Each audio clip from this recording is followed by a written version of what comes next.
कक्षा 9वीं विषय गणित अध्याय 7 त्रिभुज प्रश्नावली 7.2 प्रश्न क्रमांक 6वां। त्रिभुज एबीसी एक समद्विबाहु त्रिभुज है जिसमें AB भुजा की माप AC के बराबर है।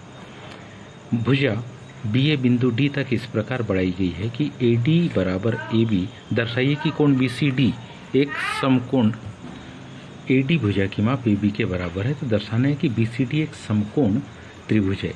तो हमारे पास जो दी गई जानकारी है वो कुछ इस प्रकार से कि त्रिभुज ABC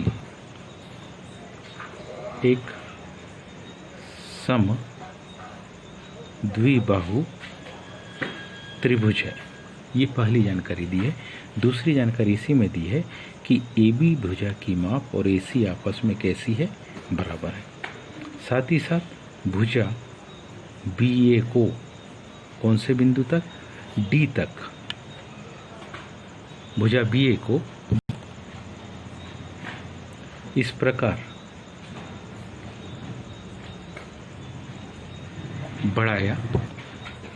बढ़ाया गया कि कौन सी भुजा, AD भुजा की माप AB के कैसे हो जाए, बराबर हो जाए।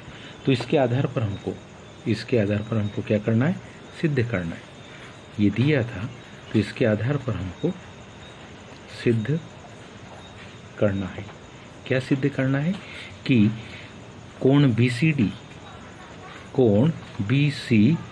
की माप बराबरी से कितनी है, 90 अंश की। यह हम उपपत्ति लिखेंगे। उपपत्ति में हम लिख रहे हैं त्रिभुज ABC में, त्रिभुज किस में, ABC में। क्या AB बराबरी से AC के, AB की माप AC के बराबर है। इसको कहाँ से, इसको हम दिया है से लिख रहे हैं।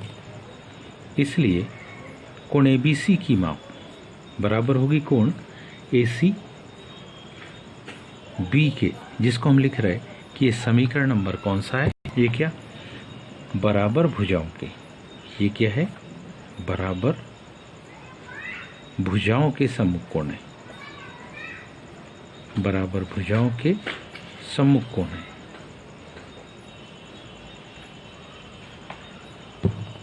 AB की माप, AB भुजा की माप AD के बराबर दी है तथा AB भुजा की माप AC के बराबर भी दी है। ये दोनों जानकारी कहाँ से लिख रहे हैं, दिया है से।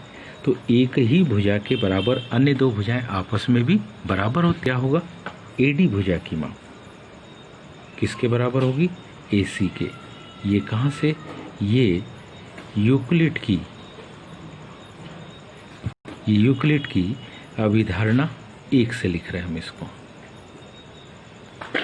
यूक्लिड की अभिधारणा 1 से हमने इसको, त्रिभुज किसमें, ACD में। ये आकृति हमारे पास है ACD में।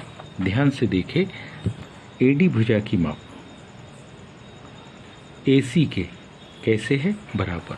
कौन सी भुजा, AD भुजा की माप AC के बराबर है। तो इधर का कोण और इधर का कोण आपस में कैसे होंगे, बराबर होंगे। ये कोण और ये कोण आपस में बराबर। इसलिए क्या, कोण कौन सा, ADC। इसलिए कोण ADC की माप और दूसरा कौन से कोण की माप, ACD कोण की माप बराबर होगी, जिसको हमने लिखा समीकरण नंबर 2। अब हम इस समीकरण 1 और 2 को क्या कर देते, जोड़ देते। यदि हम समीकरण 1 में समीकरण 2 को क्या करें, जोड़े, तो मान हमको मिलेगा ABC।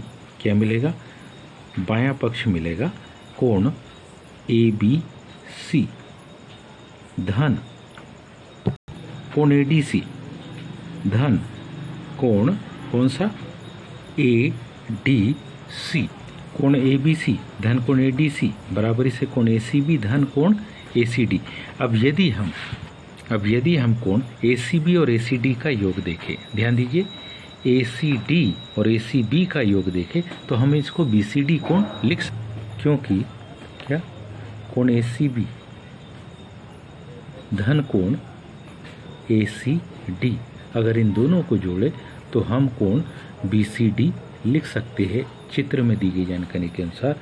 तो मतलब क्या आ गया कि कोण ABC धन कोण ADC बराबरी से कोण BCD।